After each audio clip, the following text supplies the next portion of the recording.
High guys, good morning and welcome back to my vlog channel. কেমন আছো তোমরা সবাই? তো আশা করছি তোমরা সবাই অ্যাজ ইউজুয়াল জাস্ট ফাটাফাটি আছো। আজকের দিনটা তোমাদের সবার খুব ভালো কাটবে। কালকে রাতে ফিরতে অনেক লেট হয়েছে, তারপরে বিরিয়ানি অর্ডার করেছিলাম, সেটাই খেয়েছি মানে ডিনারে আর কি। তো যাই হোক, তারপরে ঘুমিয়ে পড়েছি, কারণ অবভিয়াসলি এত টায়ার্ড জার্নি করে এসেছি, ঘুম তো পেয়েছিল। আর এই কদিন খালি সকালবেলা উঠেই ঘুরতে হলে তো আমার লেট করে ফিরতাম, তো ঠিক করে ঘুমটা হয়নি। তো সেই কারণে কালকে রাতে বেশ নিজের বিছানায় বেশ ভালো করে ঘুমিয়েছি। তো যাই হোক, সকালবেলা সায়ন বাজারে গেছিলো, ও বাজার টাজার করে নিয়ে এসছে, কিন্তু বাজার করে আনতে একটু লেট হয়ে গেছে। ততক্ষণে রান্না দিদি এসে টুকটাক ডিম ফিম করে গেছে। আমি লোটে মাছটা করব। তো চলো তোমাদেরকে এখন নিয়ে যাই, লোটে মাছটা কীভাবে করছি তোমাদেরকে একবার দেখাই। তো চলো, with any further delay let's start today's video. I hope কি আজকের এই ব্লগটা দেখতে তোমাদের সবার খুব ভালো লাগবে। এই যে লোটে মাছটা ম্যারিনেট করছি আর কি। লোটে মাছ দিয়েছি, পেঁয়াজ দিয়েছি, রসুন কুচি দিয়েছি, লঙ্কার গুঁড়ো, হলুদ গুঁড়ো, পেঁয়াজ কলি, নুন আর সর্ষের তেল।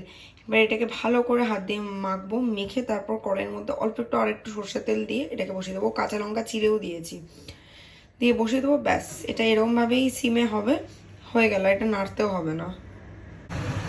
তো এই যে লোটে মাছটা মেখে বসিয়ে দিয়েছি, দেখতেই পাচ্ছ রসুনগুলো কুচি কুচি রয়েছে, পেঁয়াজ কলি রয়েছে, কাঁচা লঙ্কা চেরা রয়েছে, পেঁয়াজ রয়েছে, নুন, হলুদ, লঙ্কার গুঁড়ো আর সর্ষের তেল।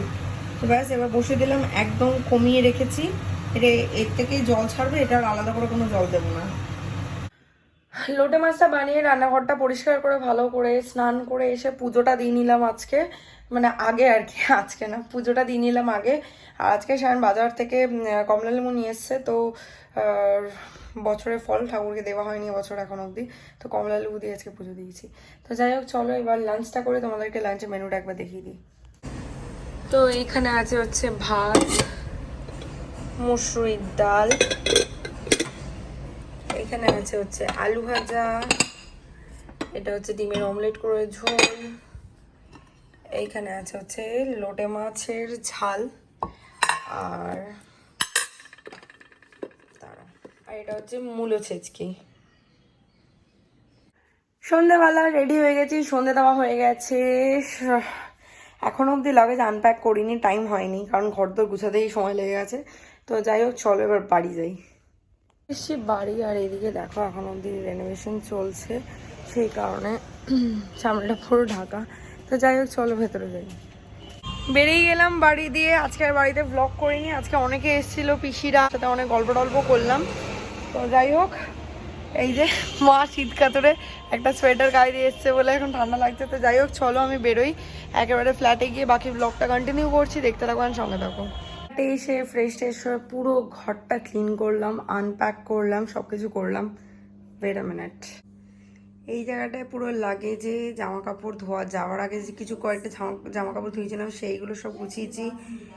এইখানে লাগেজের সব কিছু ছিল, সেগুলো ধুয়েছি।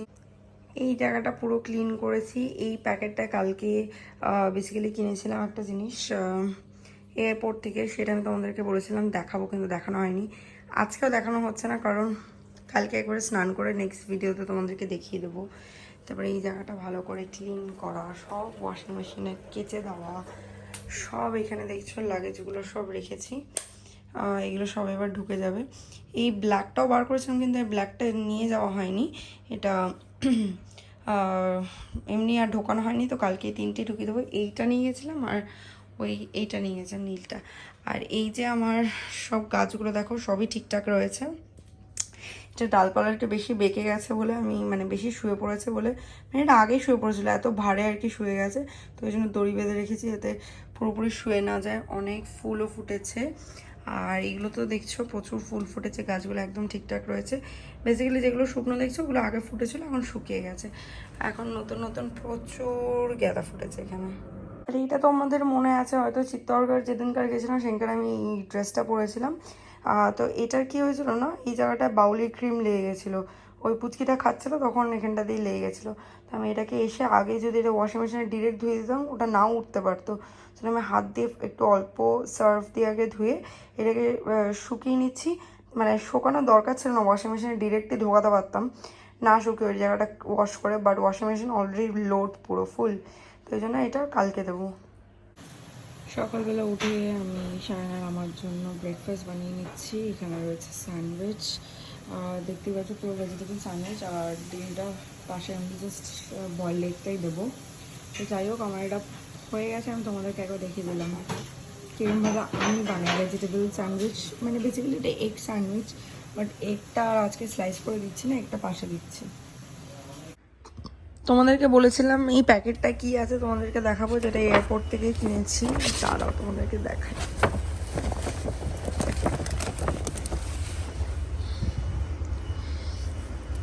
বেসিক্যালি এই জিনিসটা কিনেছি, গণপতি বাপ্পা, আর এটা পুরো পিওর পিতলের, ওপরে তোমার কি বলে পাথরের কাজ করা রয়েছে। আর কিনেছি হচ্ছে সেম জিনিসেরই, মানে খালি পাথরের কাজ করা নেই আর কি। দাঁড়া, এটা ওপেন করে আমি তোমাদেরকে দেখাচ্ছি। এই যে এই মা লক্ষ্মী আর এই গণেশ ঠাকুর, এই দুজনকেই নিয়ে এসেছি আর কি। এটা কিনেছি হচ্ছে ইন্দোর এয়ারপোর্টের বম্বে স্টোর থেকে। বম্বে স্টোরের কলকাতায় আমি যতদূর ওনাদেরকে জিজ্ঞাসা করলাম, ওনারা বললো যে বম্বে স্টোরের এখানে কোনো ওদের স্টোর নেই আর কি। তো যাই হোক, দেখতে দেখো খুব সুন্দর, আর স্পেসিফিক্যালি গণেশটার কাজটা তো আমার দারুণ পছন্দ হয়েছে। সকাল সকাল সব গ্যাদার গাছগুলোকে ওই ব্যালকানি থেকে এই জানলায় নিয়ে এসেছি, কারণ এই জানলায় রোদটা বেশ ভালো পড়ে। দেখতেই পাচ্ছ গোলাপটা, আর এগুলো তো হয়েইছে। এগুলো আর কি বলবো, বেশ বড় বড় সাইজের গ্যাদা, আমি এগুলো তুলি না। আর এখানে দেখছো কিছু শুকনো হয়ে গেছে, এই শুকনোগুলোকে আমি প্লাস্টিক মুড়িয়ে রেখে দেবো, তাহলে নেক্সট ইয়ার আমাকে আর কিনতে হবে না। আমি এইগুলোই আবার মাটির তলা পুঁতে দিলে এর থেকে চারা বেরোবে। এমনটাই আমি মানে বাবার মায়ের মুখে শুনেছি, প্লাস এই সেম কথাটা আমাকে নার্সারি থেকে ওরাও বলেছে যে এইটাই যদি শুকনো একদম গাছে শুকিয়ে এটা যদি প্লাস্টিক মুড়িয়ে রেখে দেওয়া হয়, তাহলে পরের বছর এটা মাটির তলায় পুঁতে দিলে এর থেকে চারা বেরিয়ে যাবে। গতকাল তো রোদ ওঠেনি দেখে আমি আর কিছু কাছাকাছি করিনি। আজকে সকালবেলা রোদ দেখে ইভেন আমি কালকে রাতেই অ্যাকচুয়ালি কেচে দিয়েছিলাম, সেটা তোমরা দেখলেই। আমি ভাবছিলাম কি হবে, শুকাবে কি শুকাবে না। আর রোদে না শুকালে না সেই মানে জামা কাপড়টা মনে হয় ফ্রেশ লাগে না। তো যাই হোক, মেলে দিয়েছি, সব শুকিয়ে গেছে অলরেডি। এমনি তো ওয়াশিং মেশিনে তো মানে 70% কি 70% থেকে 80% ড্রাই হয়েই যায়, শুকিয়ে যাবে, বিকালবেলার দিকে তুলে দেবো। তো যাই হোক, আর এইদিকে দেখতে পাচ্ছ আমার এই মোরগ ঝুঁটিগুলোর কীরকম একটা অবস্থা, স্পেসিফিক্যালি ইয়েলোটার। ওটা জানি না ওটা বেঁচে আছে কিনা, এখনও দাঁড়িয়ে তো আছে, বাট বেঁচে আছে কিনা বলতে পারবো না। এইটা তবু হালকা চান্সেস আছে বেঁচে থাকার। তো যাই হোক, আজকের এই ব্লগটা বাস এই অবধি। আই হোপ কি দেখতে তোমাদের ভালো লেগেছে। ভালো লেগে থাকলে do like, share, comment and subscribe, পাশে থাকা বেল আইকনটিতে ক্লিক করে দিও। তোমাদের সাথে আমার আবার দেখা হবে কালকে একটা ব্র্যান্ড নিউ ভিডিওর সাথে। Till then guys, good night, bye bye, take care, have a lovely day ahead, stay happy, stay healthy, stay fit and stay positive. Tata.